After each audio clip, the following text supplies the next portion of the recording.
ओम शांति। आज 28 अगस्त के बाबा की मुरली के महावाक्य का वरदान है। सर्व के प्रति शुभ भाव और श्रेष्ठ भावना धारण करने वाले हंस बुद्धि भव, होली हंस भव, है ना। तो हंस बुद्धि आत्मा जो होगी उसकी विशेषताएं क्या बताई है बाबा ने कि वह सबके प्रति शुभ भाव रखेगी, शुभ भावना रखेगी। तो होली हंस बुद्धि बनने के लिए कि हमारा किसी भी आत्मा के प्रति टकराहट न हो, टकराव न हो, सबके प्रति हमारी अच्छी भावना हो, अच्छी दृष्टि हो, तो होली हंस ऐसी बुद्धि बने कैसे। होली हंस बुद्धि बनने के लिए हमें किन किन बातों का ध्यान में रखना है, तो हम होली हंस बुद्धि बन सकते हैं, है ना। तो होली हंस बुद्धि की निशानियां भी क्या है। वह सदा कहते हैं ना कि हीरे मोती को चुनती है, कंकड़ को नहीं, है ना। तो होली हंस बुद्धि बनने के लिए सबसे पहला जो विशेषता है वह यह है कि अपने दुख को जानना या दुख के कारण को समझना, है ना। होली हंस बुद्धि वाले जो होते हैं उनकी सबसे पहली विशेषता आपको लिखनी है कि वह दुख के कारण को समझते हैं। जो भी होली हंस आत्मा होगी ना, वो एकदम से निर्णय ले लेगी कि उसके दुख का कारण क्या है, क्योंकि उसको पता रहता है कि दुख बिना किसी कारण के नहीं आता है, दुख कभी किसी बिना वजह से नहीं आता है। तो दुख के कारण को समझना बहुत जरूरी होता है। जो साधारण बुद्धि वाली होती है आत्माएं, तमोगुणी रजोगुणी बुद्धि वाली आत्माएं होती हैं, वह दुख और दुख के कारण को नहीं समझने के कारण उन दुखों में बहुत ज्यादा समय तक फंसी रहती है। लेकिन होली हंस बुद्धि वाली आत्मा जैसे ही दुख आया तो उसके कारण को समझ लेती है और तुरंत ही उसका निवारण करती है। तो थोड़े से एक दो एग्जाम्पल आपको बताएंगे जिससे आपको समझ में आएगा कि आप होली हंस बुद्धि वाली आत्मा हो या नहीं हो, है ना। तो जैसे कोई आत्मा आपको चलो धन का छोड़ो, कोई आत्मा घर में ही है या बाहर ही कोई है जो आपको हर कार्य में बार बार टोकती है ना, हर कार्य में बार बार टोकती है। कोई बढ़िया सा काम करने जाओ वह उसका विरोध करती है, उसको टोकती है। तो कोई सबके बीच में भी जा रहे हो, कभी कुछ करने जा रहे हो तब भी टोक लेती है, कभी आश्रम जा रहे तो टोक लेती है, कभी योग में बैठे तो टोक लेती है, ऐसा समझ सकते हो। तो वह आत्मा बार बार आपको टोकती है। अब आपके अंदर ख्याल आता है कि आत्मा मुझे बड़ी परेशान कर रही है, बड़ी दुख दे रही है, यह तो बहुत खराब आत्मा है।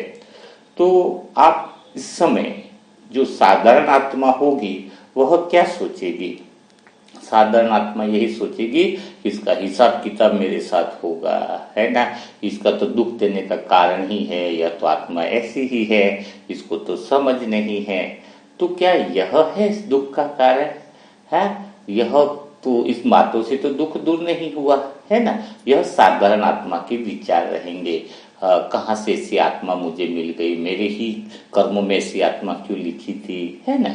यह साधारण आत्मा की सोच की निशानी होती है। तो हंस बुद्धि आत्मा क्या सोचेगी। हंस बुद्धि आत्मा जो है वो हर बात को बहुत बारीकी से स्वच्छता से निष्पक्षता से सोचती है कि हंस बुद्धि आत्मा जो है वो हमेशा दुख को निवारण करती है। ऐसी समझ होनी चाहिए। जैसे सही समझ क्या है वो कैसे पता चलेगा, तो जैसे आपने पहली बात जो सोची कि तो कर्मों का हिसाब किताब यह है वह, तो क्या इससे आपका दुख दूर हुआ, यानी फिर आपकी सोच सही नहीं है। सोच सही उसे कहेंगे, बात जो शब्द जो आप पकड़ रहे हो वो सही तब कहलाएंगे जब वह दुख का निवारण कर दे, है ना। हंस बुद्धि वाली आत्मा जो सोचती है उससे दुख का निवारण हो जाता है। तुरंत ऐसा लगेगा कि सेकंड में वह दुख दुख रहा ही नहीं। तो जैसे वो टोकने वाली साधारण सा एग्जाम्पल दिया है, तो उसमें आपका दुख तो दूर हुआ ही नहीं, है ना। तो होली हंस बुद्धि वाली आत्मा क्या सोचेगी कि वह मुझे टोकती है, कहीं बाहर जाती है तो टोकती है, कहीं इधर जाओ तो टोकती है। तो स्वयं से प्रश्न पूछती है होली हंस आत्मा कि मैं आत्मा कितनी बार पूरे दिन में कितने लोगों को टोकती हूँ, है ना। वो क्या मनन चिंतन निकला है कि मैं आत्मा दूसरे आत्माओं को, होली हंस बुद्धि आत्मा के निशानी की स्व की तरफ जाएगी, उसका चिंतन किसकी तरफ जाएगा, स्व की तरफ जाएगा। तो सबसे पहली बात क्या आएगी कि मैं पूरा दिन में दूसरी आत्माओं को कितनी बार टोकती हूँ। आप भी स्वयं से पूछिए, आप घर परिवार में कितनी आत्माओं को टोकते।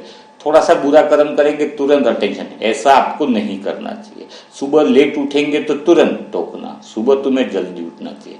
कोई खाना खा रहा है तो तुरंत टोकना, बातें नहीं करना, बाबा की याद में खाना है ना, थोड़ा भगवान। आप हर बार मतलब अगर खुद को देखा जाए, अगर स्वचिंतन करें तो टोकम टोकी का यंत्र बन चुके हो आप, है ना। और दूसरा थोड़ा सा भी टोक दे अगर आपको तो मिर्ची लग जाती है। दूसरा टोके तो गलत और आप टोके तो विद्वान महाज्ञानी आत्मा। हाँ, आपका टोकना तुम्हें सही लगता है, आप टोक रहे तो उतना ही बुरा उन आत्माओं को भी लगता है। सही गलत की तो बात है ही नहीं ना, यहाँ पे सही गलत की कोई बात हो ही नहीं रही है, यहाँ बात हो रही है टोकने की। तो स्वयं से पूछना है कि मैं कितनी आत्माओं को टोकता हूँ। तो सबसे पहले डिसीजन लेना है खुद के लिए, पहले खुद पे नियंत्रण करना सीखो कि मैं इस दुनिया में सीखने के लिए आई हूँ, किसी को सिखाने के लिए नहीं आई हूँ। मैं सिर्फ, कोई पूछे नहीं तब तक राय भी नहीं देनी है। कोई पूछे कि मुझे इस दुख से निकलना है तो राय देनी है। बिना काम की राय देने लग जाओगी गली मोहल्ले में, कह रहे तुम्हारे दुख है, परेशानी है तो तुम्हें ऐसा करना चाहिए, तो बिना पूछे राय देना, उस राय की कोई वैल्यू नहीं। बाबा भी पूछते हैं, कहते हैं तुम पूछोगे तो मैं राय दूंगा। बाबा इतना बड़ा भगवान है, वो भी तुमसे क्या कहता है, तुम्हें पूछोगे तो राय मिलेगी, है ना। तो कितनी गजब की बात है। दूसरी बात जो है, आप टोकना जैसे ही बंद करोगे तो ऑटोमेटिक स्वभावतः आपको भी टोकने वाले लोग स्वतः ही बंद हो जाओगे। ये बाई प्रोडक्ट रिजल्ट आने वाला है, 100% आपको रिजल्ट मिलेगा। आप 1 महीना किसी को टोकना बंद कर दो, किसी को सलाह देना बंद कर दो, पूछे तो देनी है, बंद कर दो, आपके साथ भी वैसा ही रिटर्न में वह व्यवहार आपको दिखने को मिल जाएगा, है ना। क्योंकि वो मौका देखती है आत्मा की। थोड़ा सा आप टोकते हो ना तो वो सोचता है सामने वाली आत्मा कि कब मुझे मौका मिले जो मैं इसको टोकूं। मौका देखते, थोड़ी सी गलती हो जाए तो तुरंत टोकम टोकी चालू हो जाती है ना। तो पहला थे। दूसरी बात हो गई कि दूसरों को तो आप टोकते ही हो, लेकिन स्वयं को कितना टोकते हो यह भी देखो, है। स्वयं को स्वयं भी टोकते हो तुम। कभी मुरली मंथन सुनना है, टोक देते हो, अभी नहीं बाद में सुनेंगे, क्या करना है। अमृत वेला में उठना है, अरे आज नहीं, थोड़ा लेट उठेंगे। बाबा की याद में भोजन करना है, अरे ठीक है, अभी थोड़ी भूल गए, थोड़ी बहुत तो बातें चलती रहती है। नुमा शाम योग करना है, बहुत सारे काम याद है। तो स्वयं को कितना टोक रहे हो आप। हर अच्छे काम के लिए तुम स्वयं को टोकते हो, तुम्हारा मन हर अच्छे काम के लिए स्वयं को टोकते हो। तो जरा स्वयं से पूछो कितना तुम पर चिंतन करते हो। हाँ, जब खुद भगवान का चिंतन करते बैठते तो स्वयं में प्रदर्शन ले आते हो, टोकते हो। तो स्वयं ही स्वयं में तुम अच्छी बातों के लिए कितना टोकते हो। तो यह विचार, यह संस्कार तो तुम्हारी बाधा बन रहा है ना। तो तुम्हें अभी ये गणपति विसर्जन का, गणपति का दिन 10 दिन बाद विसर्जन होता है, तो अभी तुम्हें इस 10 दिनों में ऐसे विचारों का विसर्जन करना है, तो तुम होली हंस बुद्धि आत्मा बन सकते हो, है ना। जब कोई आपके ऊपर विचार आता है कि आपसे कोई प्यार से बात नहीं करता, तुरंत अपने आप से पूछो मैं कितना प्यार से बात करता हूँ। जब भी तुम्हारे शिकायत का ख्याल करे कि यार ये सब्जी अच्छी नहीं बनाते, पूछो अपने आप से मैं कितनी सब्जी अच्छी बनाता हूँ। जब भी तुम्हें कोई सम्मान नहीं देता है, तुरंत अपने आप से पूछो शिकायत करके मैंने पूरे दिन में कितनी आत्माओं को सम्मान दिया, रिगार्ड दिया। क्योंकि खुद तो अहंकार रखते हैं, खुद तो सम्मान नहीं देते, रेस्पेक्ट दूसरे को, और दूसरों से रेस्पेक्ट की आशा करते हैं, है ना। तो यह बात, कोई मुझे प्यार नहीं करता, तुरंत अपने आप से पूछो कि मैं कितने को प्यार करता हूँ। क्योंकि दीवार पे जिस ही बॉल फेंकोगे वैसी ही बॉल आपके पास आ रही है। जो भी ये चीजें आपके आसपास आ रही है वो तुम्हारे ही कर्मों का परिणाम है। तुम जैसे संसार को जो चीजें दे रहे हो वही चीजें तुम्हारे पास रिपीट होकर के आ रही है। और जब रिपीट होकर के आती है तो तुरंत समझना चाहिए कि मेरे द्वारा ही कोई ऐसी चीज फेंकी गई है जिसकी वजह से ये सारी चीजें रिपीट होकर के मेरे पास आ रही है है ना। तो इस बात को समझना होगा। तो हर बात की जब गहराई में जाओगे, कारण को जानोगे, तो तुम होली हंस बुद्धि आत्मा बन जाओगे। कोई भी दुख बिना कारण से नहीं आता है। उस कारण को समझना, सही कारण को समझना और उसका निवारण करना, और सही कारण को समझने के लिए स्व पर अपना ध्यान को केंद्रित करना, इसी को कहेंगे होली हंस बुद्धि आत्मा, है ना। तो यह बात तुम्हें बहुत अच्छे से समझनी होगी। दूसरी बात, होली हंस बुद्धि आत्मा जो होगी वह माया के आकर्षण को परख लेगी और उसको करीब नहीं आने देगी, माया को मिटा देगी। यानी क्या है इसका अर्थ, कि कई बार आत्माएं होती है ना कि माया के आकर्षणों में फंस जाती है और बहुत समय के बाद उसको अनुभव होता है कि ये तो मायावी बातें थी, माया का संग था, इसीलिए तो मैं फंस गई हूँ, है ना। तो फंस गई हूँ तो फिर वो बाद में स्मृति आती है कि मुझे इसमें फंसना नहीं चाहिए था, है ना। तो जैसे कृष्ण के लिए क्या दिखाते हैं कि कोई राक्षस आए, पूतना राक्षस आई और पूतना उसको वध करने के लिए आई, है ना, दूध पिलाने के बहाने से आई, है ना।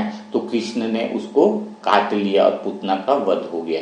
तो वास्तविक में इसका अर्थ क्या है कि पूतना यानी पुत नहीं है, कपूत है। पूतना का अर्थ क्या है, कोई फूल में पैदा होता है ना, कहते हैं ये पुत नहीं है तो कपूत ही हुआ। तो पूतना का अर्थ क्या है, पूतना कृष्ण के पास किस आकर्षण से गई, वह दूध पिलाने, क्योंकि कृष्ण का आकर्षण क्या बताए थे कि दूध और माखन, वह दूध और माखन के प्रति कृष्ण को दीवाना बताए थे। तो कृष्ण की आकर्षक वस्तु कौन सी थी, दूध और माखन। तो क्या था कि उसको दूध और माखन के माध्यम से ही फंसाया जा सकता है, इसलिए पूतना उनको दूध पिलाने गई ताकि वो उसका वध कर सके। तो लेकिन उल्टा कृष्ण ने ही उनको काट लिया।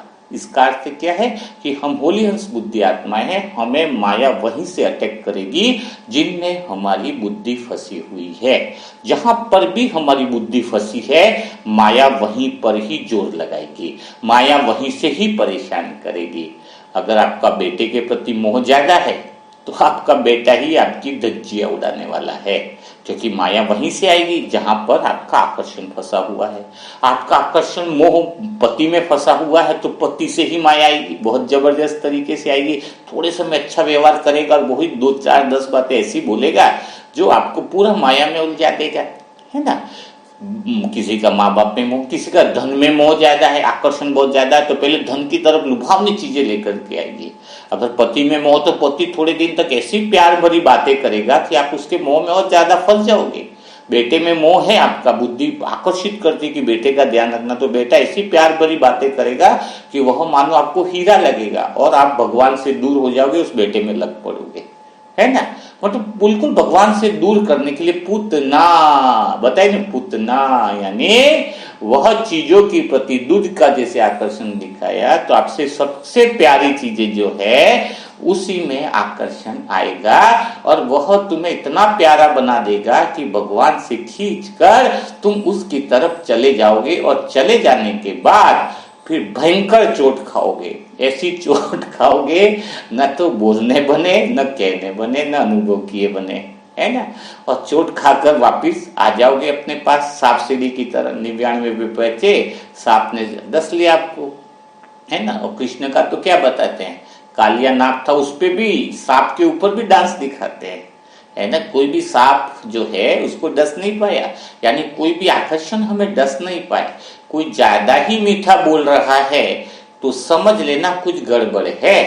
देखो कोई गिफ्ट होती है, किसी को बर्थडे होता है, कुछ होता है, तो कोई अगर गिफ्ट की कीमत बहुत ज्यादा है ना, गिफ्ट बहुत अनमोल है, तो उसको साधारण पैकिंग करके भी दे देते हैं, क्योंकि गिफ्ट तो बहुत अच्छी है, वैसे ही वैल्यूएबल है ना, तो उसको साधारण पैकिंग करके भी दे देते हैं। और किसी की गिफ्ट तो बहुत हल्की है, कमजोर है, कम है, सस्ती है, तो उस पर इतने डब्बों की पैकिंग करते हैं, सबके बीच में जानी है तो पैकिंग बढ़िया दिखे, है ना, ऊपर से तो शक भी न हो कि अंदर कैसी है।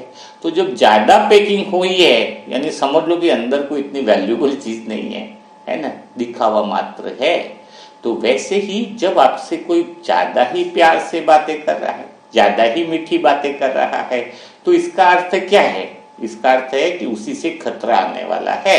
थोड़ा समझ लो कि आज थोड़ी एक्स्ट्रा मटेरियल इसमें मिलाया है, वहीं से माया का आकर्षण है। यानी होली हंस बुद्धि आत्मा तुरंत समझ जाती है कि यह आकर्षण मेरे पास इसलिए आया है, जो भगवान से दूर करने के लिए आया है। तो उस आकर्षणों से भी अपने आप को बचा के रखती है, उसको माया को क्या कर लेती है, हटा देती है, गिरा देती है ना। तो होली हंस बुद्धि आत्मा यानी परखने की शक्ति कि माया कहाँ से आ सकती है। तो यह भी बात आपको समझनी चाहिए कि माया कहाँ से आ सकती है। जैसे भी मुझे पता है, मुझे अंदर से अनुभव होता है कि मेरी जहाँ कमजोरी है, जहाँ मेरा झुकाव है, वहीं से मुझे माया आ सकती है। तो वहां से मुझे बहुत अटेंशन रखना होगा, है ना। तो ये दूसरी बात आप होली हंस बुद्धि के लिए आप समझ गए कि बुद्धि रखने के लिए आपको समझना होगा। तीसरी बात आपको होली हंस बुद्धि के लिए सदैव एक बात याद रखनी होगी कि आप इस सृष्टि पर कैसे आए हो, क्यों आए हो, क्या जरूरत थी आत्मा को नीचे आने की। जब नीचे आकर के देह के बंधनों से छोड़ना था, ये सारी बातें थी, परमात्मा को याद करना था, परम धाम को याद करना था। सबसे बहन बात आती है कि परम धाम आत्मा ने छोड़ा ही क्यों है। जब घर जाने की ही बात हो रही है तो छोड़ने की क्या बात थी, है ना। तो होली हंस बुद्धि वाली आत्मा को यह बात बहुत ज्यादा क्लियर होनी जरूरत है कि शुरुआत कहाँ पर हुई है और अंत कहाँ पर हुआ है। तभी हमारी बुद्धि स्वच्छ और निर्मल रह सकती है।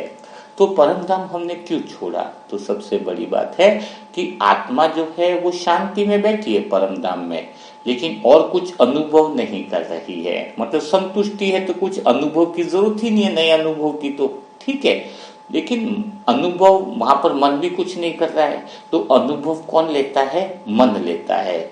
अनुभव कौन लेता है, बहुत गहरी बातें सुनना। अनुभव करने का काम क्या है, विचार करने का और अनुभव करने का काम किसका है, मन का है।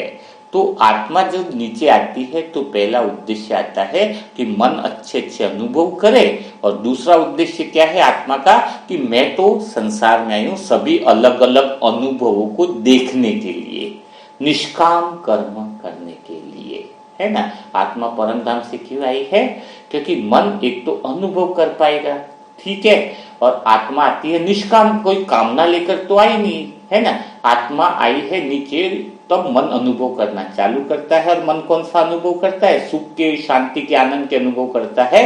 क्योंकि आत्मा कौन से कर्म करती है, निष्काम कर्म ही करती है, क्योंकि मन आत्मा के अधीन होता है या मन आत्मा के संग में ही रहता है। और आत्मा जो है वो अलग अलग अनुभवों को देखने के लिए आती है, किसी अनुभव से स्वयं का संबंध नहीं बनाती है आत्मा, क्योंकि स्वयं का संबंध तो बनाने की जरूरत ही नहीं है, वो तो ऑलरेडी पूर्ण है, संतुष्ट है, आनंद में है।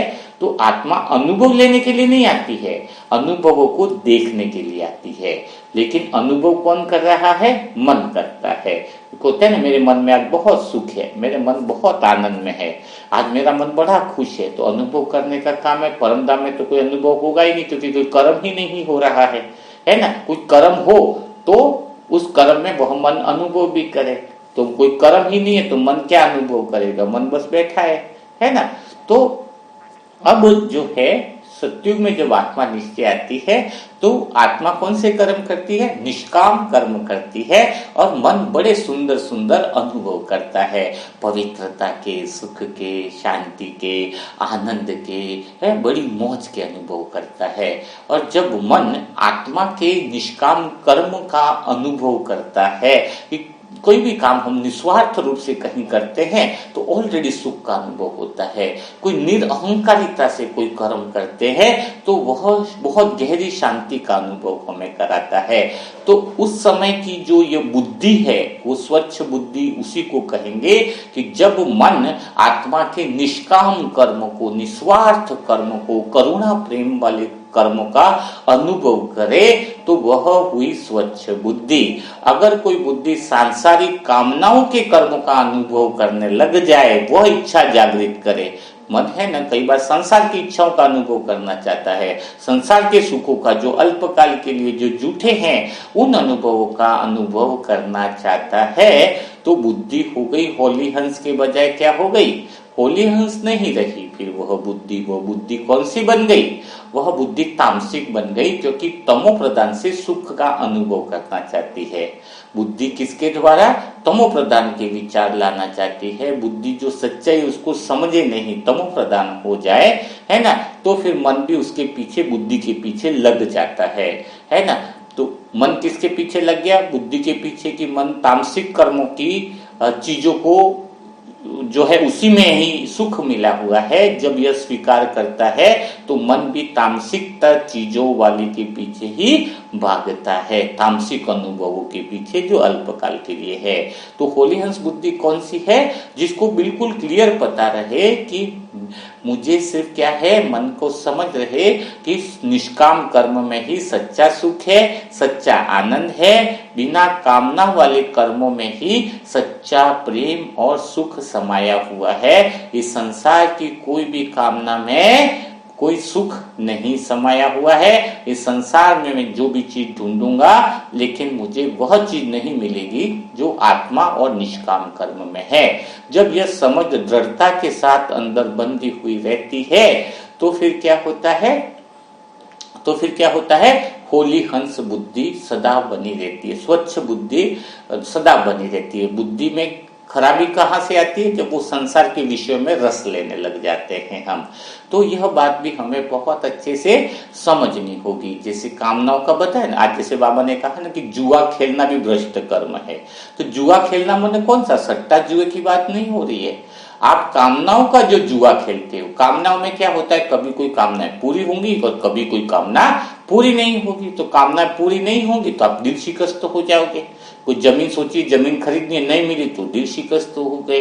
तुमने सोचा ये दुकान खोली है और इतना पैसा आना चाहिए, तो कामना करी तो कमाई हो भी सकती है और नहीं भी हो सकती है। तो कामना वाला जुआ नहीं खेलना है। कामना, अब जैसे तुमने दुकान खोली है, फल की है, लेकिन आपने क्या रखा? निष्काम कर्म। निष्काम कर्म का अर्थ क्या हुआ कि अगर कोई शाम का समय है, कोई फल फ्रूट खरीदने आया आपके पास और आपको पता है ये फल खराब गलती से आ गए, तो अगर आप निष्काम कर्म वाली आत्मा होंगी तो आप उसको क्या बोलोगे? जो है कि भाई साहब जी आप ये वाले फल मत ले जाइए, आज फल आप किसी और से ले लीजिए, क्योंकि फल खराब है, ये अंदर से खराब निकल रहे हैं। आप भले मेरे से रोज लेते हो, लेकिन कल मैं आपको फल दे पाऊंगा जो बहुत अच्छे होंगे, क्वालिटी उसकी अच्छी। आज क्वालिटी थोड़ी खराब आ गई है, तो हो सकता है वो कस्टमर आज उस आपसे नहीं लेगा, चला जाएगा, लेकिन वो कस्टमर जिंदगी भर के लिए आपका बन जाएगा। क्यों? क्योंकि उसको अंदर से भरोसा होगा कि यह व्यक्ति बहुत बड़ा ईमानदार है, अपने स्वार्थ के लिए घटिया चीज मुझे नहीं दी। तो निष्कामता में क्या रहता है कि आपका सदैव सबके साथ बहुत अच्छा रिश्ता बन जाता है, स्वतः ही बन जाता है, बिना कहे। जब आपका कामना नहीं है तो कोई भी इंसान आपसे जुड़ना चाहेगा, कोई भी आत्मा आपसे जुड़ना चाहेगी। निष्काम कर्म में जुड़ना स्वाभाविक है। लेकिन आप कामना रखोगे तो लोभी व्यक्ति चोरी और ठगी के बिना रह नहीं सकता है। जो लोभी इंसान है वो चोरी करेगा ही करेगा, ठगी करेगा ही करेगा, वो लोगों के साथ धोखा करेगा ही करेगा। तो जब कामना है तो जुआ हो गया, फिर कभी तुम्हें लॉस भी हो सकता है, प्रॉफिट भी हो सकता है। और निष्काम कर्म वाला सदा सुखी रहता है, सदा आनंद में रहता है। तो यह बात होली हंस बुद्धि वाली जो आत्मा है उसको बिल्कुल क्लियर होती है, बिल्कुल इस बात की उसको क्या रहती है? समझ रहती है। ठीक है।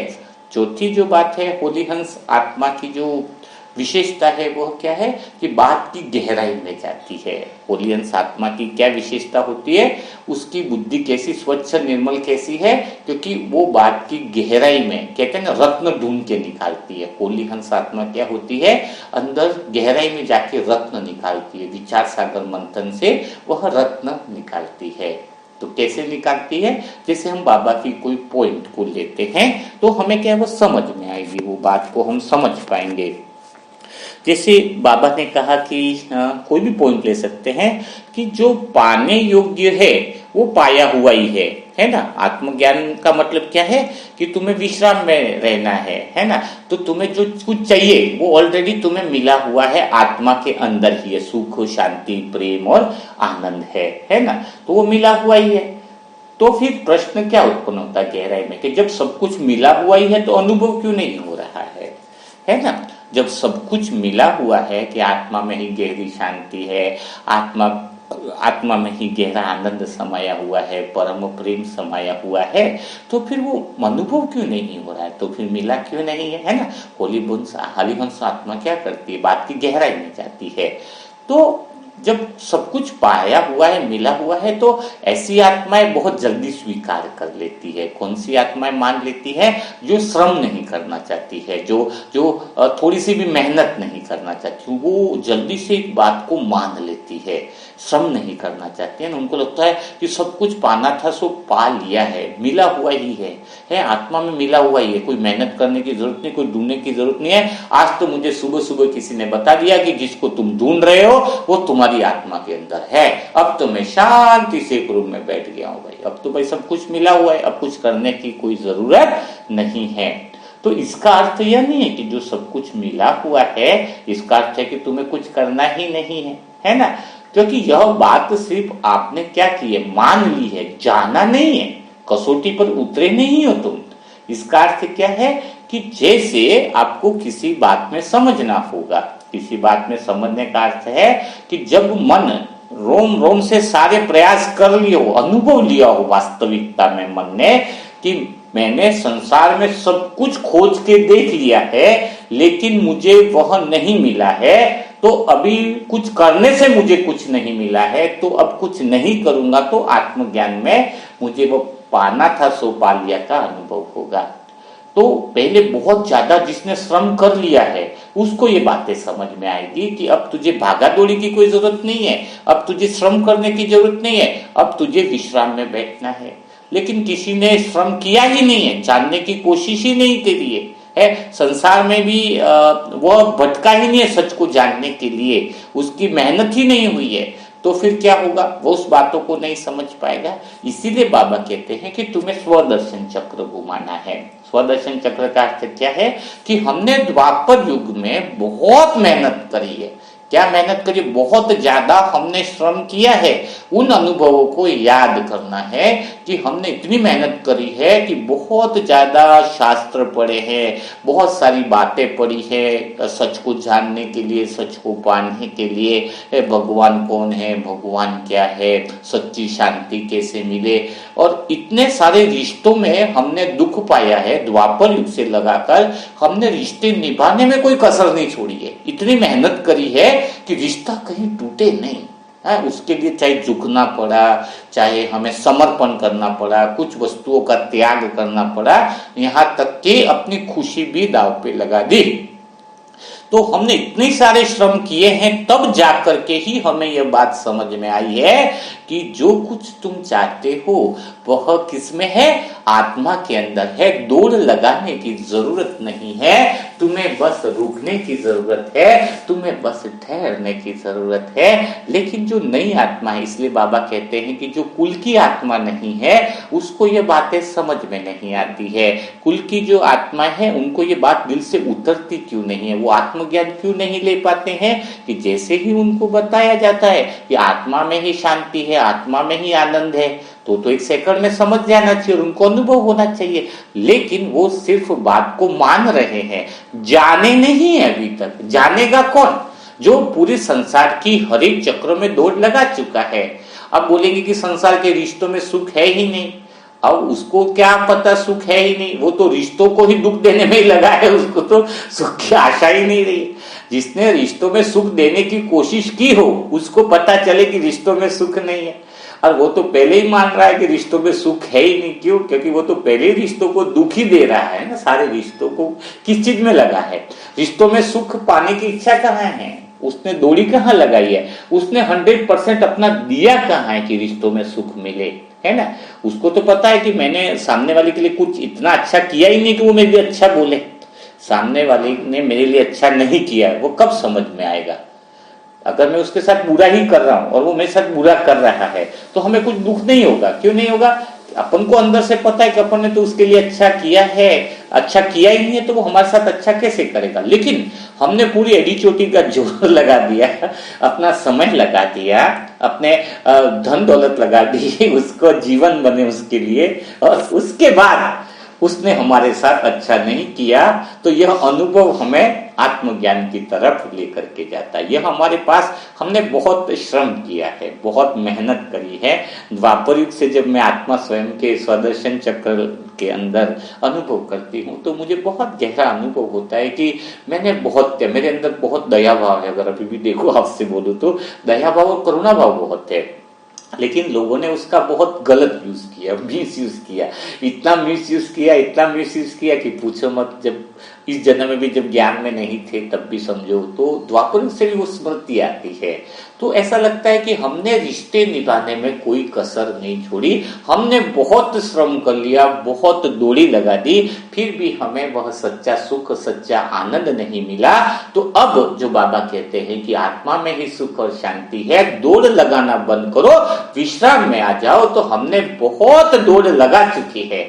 जिसने ज्यादा दौड़ लगाई है उसको ज्यादा ज्ञान बहुत जल्दी स्पष्ट हो जाएगा, बहुत जल्दी ज्ञान क्लियर हो जाएगा। और दूसरी बात है कि जो स्वदर्शन चक्र बहुत अच्छी रीति से लगाए, स्वदर्शन चक्र खाली ये नहीं घुमाना है मैं पूर्वज आत्मा था, मैं सतयुग में ऐसा था, उसको स्वदर्शन चक्र नहीं कहते हैं। स्व अनुभव करना है ना, आपका स्वतंत्रता का अनुभव करना, यानी आपको ये पता चलेगा कि मैं क्या हूं, कि मैंने बहुत भागा दौड़ी कर ली है।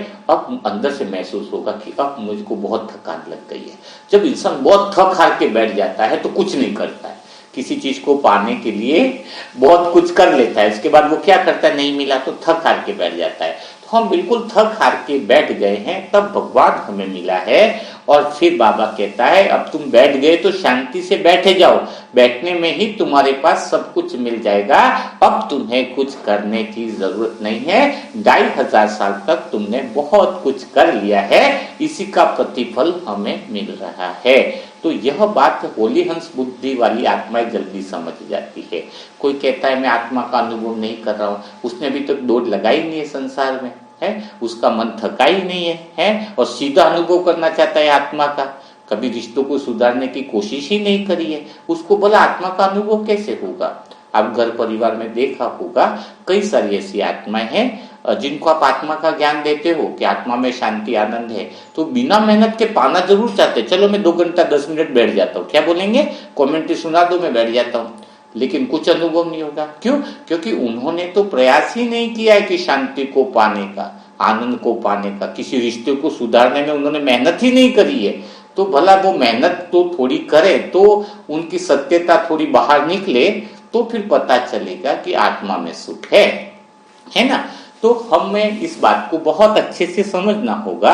शायद मेरे शब्द अगर जो बात कहना चाहते हैं, जो आत्माएं समझ पा रही होंगी, वह बहुत अच्छी गहराई से समझ जाएंगी, तो उनको भगवान की कही हुई बातें बहुत दिल में उतर जाएगी।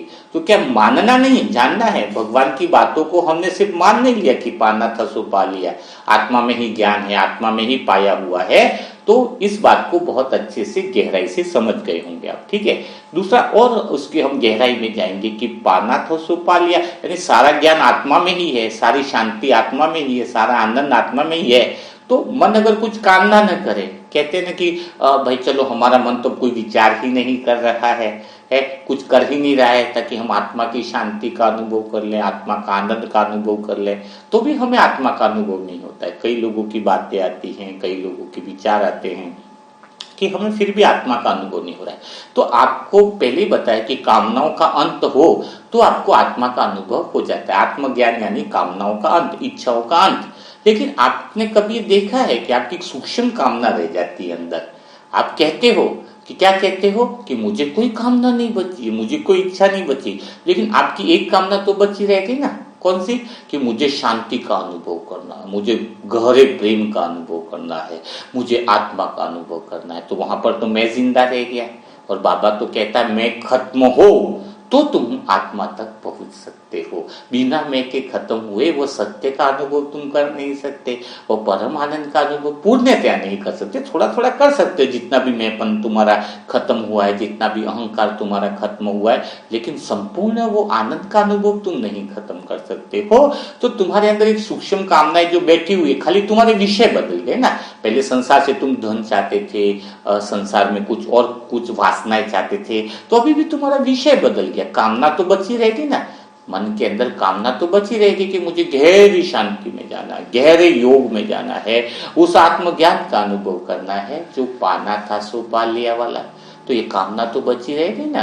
तो उस कामना को फिर कैसे खत्म करें, यहाँ पर भी बात आती है ना कि चलो आप बाहर से तो बोल रहे हो कि मेरी कामनाएं खत्म हो गई, यह भी कामना नहीं है कि मैं योग में अनुभव करूं, लेकिन बैठते इसीलिए हो कि बहुत आत्म अनुभूति हो जाए, बहुत गहरे प्रेम में खो जाऊं, गहरे आनंद में खो जाऊं। तो यहाँ पर आपको ऐसी कौन सी बातें हैं जो आपको उस कामनाओं से भी मुक्त कर देंगी, है ना। ऐसी कौन सी बातें हैं जो कामनाओं से मुक्त कर देंगी कि मुझे आत्मा का अनुभव करना है, मुझे परमात्मा से मिलना है, मुझे आत्मा के बहुत गहरे अनुभव। उस कामनाओं से भी मुक्ति का साधन क्या है, वह होली हंस बुद्धि आत्मा बनने पर समझ में आता है। तो कौन सी ऐसी कामना है? पहली बात इसको समझो, बहुत अच्छे से बात से समझेंगे। आपको ये मुरली मंथन बहुत गहराई से सुनना होगा तो बातों को समझ पाएंगे। करीबन 2-4 बार समझना होगा, सुनना होगा। तो वह कामना है, जैसे मेरी इच्छा है, मेरी कैसे खत्म हुई, वो मैं थोड़ा अपना ही अनुभव लूंगा तो आपको समझ में आएगा कि मेरी कभी इच्छा नहीं रही कि भगवान मुझे आत्मा का अनुभव हो जाए गहराई से, आत्मा में जो सुख और शांति का अनुभव हो जाए, वो मेरी इच्छा क्यों नहीं रही, वो कामना मेरे अंदर नहीं रही। इसका आधार क्या है, इस बात को समझना होगा। तो सबसे पहली बात है कि आपको देहभान खत्म होना, यह सबसे बड़ी बात है। पहली बात यह है कि आपको ये सोचना ही नहीं है कि मुझे पाना है, आपको पहले ये बात सोचनी है कि मुझे पाया हुआ ही है। क्या सोचना है? अंदर से क्या इच्छा रखनी है, क्या चीजें, इच्छा कौन सी है, समझदारी कौन सी अंदर से, कि मैंने पाया हुआ ही है, मैंने कभी खोया ही नहीं है। जैसे उदाहरण के लिए आप रात को सोए, आपको सपना आया कि मैं घोड़ा बन गया। क्या सपना आया? कि मैं घोड़ा बन गया हूं, ठीक है। अब आप सुबह उठते हो, बताते हो कि मुझे रात को सपना आया कि घोड़ा बन गया हूं। तो घोड़ा बन गया तो एक सपना था, अभी तो आप हो वही हो ना कि घोड़ा हो, अभी तो आप घोड़े नहीं हो ना। सपने में आया कि मैं घोड़ा बना तो घोड़ा भी बन गया, उस समय घोड़े का भी अनुभव कर लिया, लेकिन अभी आप क्या हो? अभी तो आप जो हो वो हो। अभी आप बोलो कि मुझे घोड़े से इंसान बना दो, आप घोड़े के घोड़े ही रहे होते तो आपको पीछे मेहनत करनी पड़ती कि आप घोड़े नहीं है भाई, अभी आत्मा हो तो आपकी सब तरीके। और पहली बात, अगर घोड़े से आप घोड़े ही रहते तो आप पूछते ही नहीं कि मुझे सपना आया है। सबसे बड़ी बात है, अगर आप घोड़े ही रहते, सपने वाले घोड़े ही रहते तो आप पूछते ही नहीं कि मुझे घोड़ा बनना है। तो स्वाभाविक बात है कि देहभान एक सपना है जो आया, सपना तो सपना ही हुआ ना, देहभान एक सपना ही है। जहां पर आप देहभान बने ही नहीं हो, ये खाली एक सपना है आपका कि आपने कुछ खो दिया, शांति को खो लिया, आनंद को खो लिया, जैसे ये स्मृति और विस्मृति का खेल है। आपने आत्मा का जो ओरिजिनल स्वरूप है, सत्य बोला, कहाँ खोया जा सकता है, सत्य खाली भूला जा सकता है। स्मृति और विस्मृति का खेल है। बाबा ने क्या बताया? तो स्मृति और विस्मृति का खेल है। और स्मृति कौन सी है? सत्य की स्मृति है। तो मैंने शांति को खोया ही नहीं है, मैंने अपने आत्म स्वरूप को खोया ही नहीं है। मेरी आत्म स्वरूप स्मृति मेरी बनी हुई है, मेरी शांति मेरे पास सदा के लिए ही है, सदा के लिए ही बनी हुई है, मेरा आनंद सदा के लिए ही है। मुझे कुछ पाना तो तब होगा जब मैंने कुछ खोया हो। ये तो खाली सपना था जो मैं भूल गया था, खोया नहीं था, मैं विस्मृति हो गई थी कि मैंने देहभान में आके कि मैं वो देहभान वाला शरीर हूं, मेरे से विस्मृति हो गई थी। मैं को एक्चुअल में देखा जाए तो भगवान से भी हम कभी अलग हुए ही नहीं है। ये तो विस्मृति का खेल है। आत्मा निष्काम कर्म रहते तब भी भगवान से जुड़ी हुई रहती है ना, है? तो हमें ये भूल गए तो आत्मा का तो कोई टाइम और डिस्टेंस से कोई मतलब ही नहीं है। तो इस बात की हमें समझ होनी चाहिए कि हम कभी खोए नहीं है, इवन हम भगवान से भी कभी अलग हुए ही नहीं है, खाली हम विस्मृत हो गए। भगवान से पूछे कि तुम बिछड़े कब है? भाई हम बिछड़े ही नहीं है, हम जब विस्मृति आ गई तो हम बिछड़ गए, स्मृति आ गई है तो हमें पता चला कि हम बिछड़े हुए थे ही नहीं। ये तो हमारा सपना था कि हम उनसे बिछड़ गए। आत्मा तो समय से पार है ना, टाइम और जगह से भी पार है, तो भगवान के तो सदा साथी है। भगवान से हम कभी अलग हुए ही नहीं है, वास्तविक रूप में हम कभी भगवान से अलग हुए नहीं। आत्मा और परमात्मा को कोई समय नहीं कि हम धरती पर रहते हैं, वो इधर रहते, वो इधर रहते, नहीं, हम इस धरती के प्रभाव में है तो भगवान से दूर है। आत्मा तो सेकंड में स्मृति में परम धाम में ही है ना। तो इस बातों को समझोगे तो वो सूक्ष्म कामनाएं जो है ना, वो मैंपन आपका खत्म हो जाएगा कि मुझे शांति पानी है। नहीं, मुझे शांति मिली हुई है, मैं शांति में हुई, मैं आनंद में हुई। जो अभी तुम्हें कोई सुबह सपना आया, तो सपने को क्या मतलब है याद करके? सपना तो झूठ है, वो आया और खत्म हुआ, उसके बारे में कोई व्याख्या थोड़ी की जा सकती। व्याख्या तो सत्य की जा सकती है, चिंतन तो सत्य का किया जा सकता है। कभी सपने का क्या चिंतन करना? सपने का चिंतन करके तुम्हें मिलेगा ही क्या है? सपने का चिंतन करके तुमने सपने में ये किया वो किया, तो वो चिंतन का तो कुछ फायदा नहीं है। तो देहभान तो एक सपना मात्र रह गया। जब सच्चाई पता चल गई, सत्यता तुम्हारे अंदर आ गई, तो क्या अंदर से अनुभव करना है कि मुझे तो मिला हुआ ही है, मैंने तो पाया हुआ ही है, मैं तो ऑलरेडी शांति में ही हूं, मैं ऑलरेडी आनंद में ही हूं। तो फिर आपका मन का जो सूक्ष्म में है वह भी क्या हो गया? वह भी एकदम समाप्त हो गया। कितना अच्छी बात है, बहुत प्यार से तुम्हें ये बातें समझ में आ रही है, ज्ञान आपका स्पष्ट होता जा रहा है। अगर इसी बात को थोड़ा अगर और लिया जाए, होली अंश बुद्धि की चलो लास्ट निशानी और बता देते। अगर निशानियां समझने जाएंगे तो 10 घंटे भी लगेंगे तो पूरे नहीं होते हैं। तो एक आध निशानी और आपको बता देते हैं कि होली हंस बुद्धि कभी भी यह नहीं सोचेगी कि मुझे साक्षात्कार करना है या मुझे भगवान दिख जाए, आत्म साक्षात्कार हो जाए, ये हो जाए, सत्य का बहुत गहराई से अनुभव हो जाए, सामने भगवान दिख जाए, शिव बाबा दिख जाए। वह ऐसा अनुभव नहीं करेगी और न चाहेगी कि किसी आत्मा को तुरंत भगवान का साक्षात्कार हो जाए। होली हंस आत्मा, जैसे बाबा कहते हैं तुम्हें साक्षात्कार की जरूरत नहीं है, क्यों नहीं? इस बात को गहराई से समझना होगा, है ना। तो साक्षात्कार की जरूरत नहीं, इसका अर्थ क्या है कि अगर बाय चांस तुम्हें साक्षात्कार हो गया तो तुम्हें पता है क्या होगा तुम्हारे साथ? साक्षात्कार जब हो जाता है ना तो शरीर पूरा अशरीरी हो जाता है, बिल्कुल मानो गायब सा हो जाता है। अगर सच्चे अर्थ में कहो तो अगर उसको अच्छे से साक्षात्कार हो जाए तो वो कई दिन तक मानो अलग ही दिशा में चला जाता है, अलग ही अवस्था में चला जाता है। क्यों चला जाता है? क्योंकि कौन चला जाता है, ये भी बहुत गहरी बात है, जिसको ज्ञान का सच्चा अनुभव नहीं है।